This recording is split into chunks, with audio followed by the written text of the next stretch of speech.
Welcome to the study of social science. In this video lecture, we are going to start the 7th chapter of geography, Lifelines of National Economy.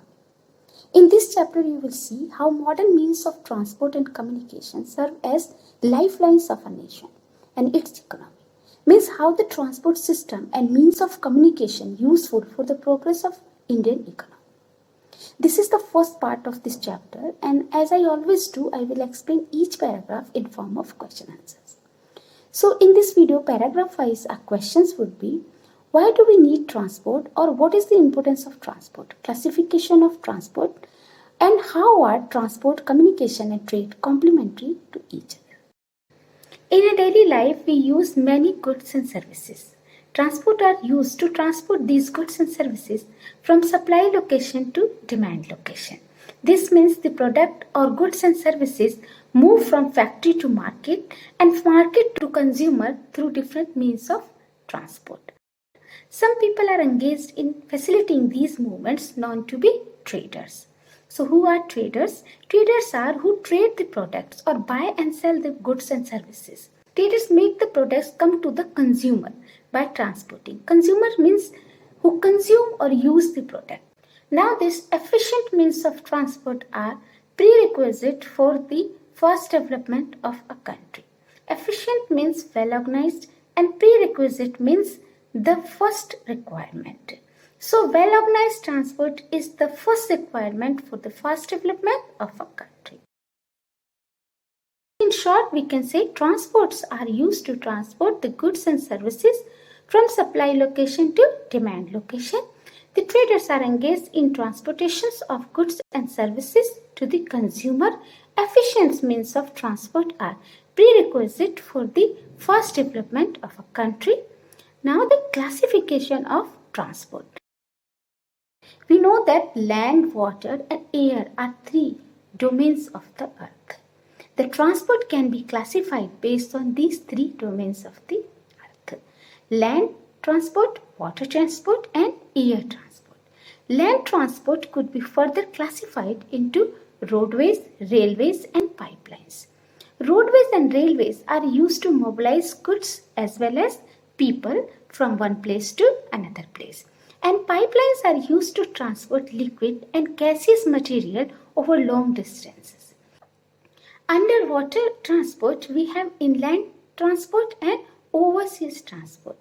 Inland transportation happens along the coastal line between two domestic ports within a country. This means it mainly focuses on rivers. Rivers which flow in a country, northern side and southern side. So all the transportation through the rivers are come under the category of inland transportation. Then we have overseas transport. Overseas transport involves sending goods from one country to another country. Exporting and importing from the coastal area of a country is known as overseas transport.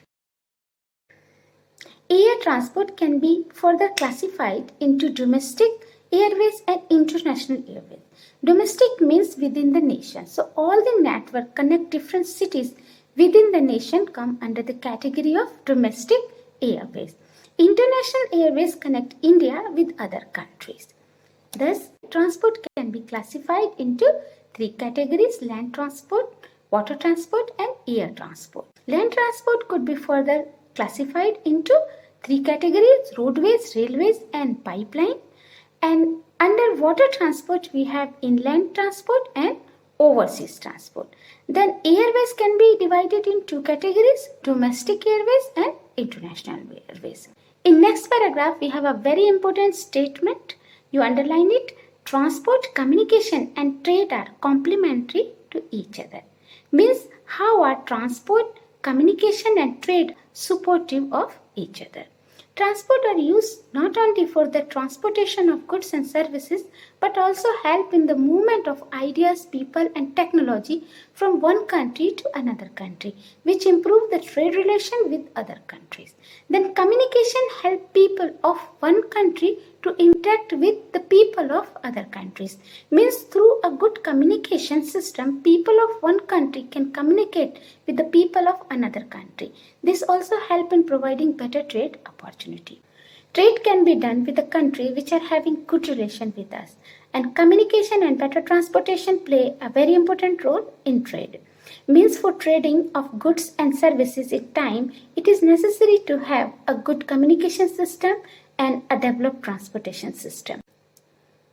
In short, you can write transportation, communication, and trade are complementary to each other because transportation has a lot movement of ideas, people, and technology from one country to another country, which improve the trade relation with other countries.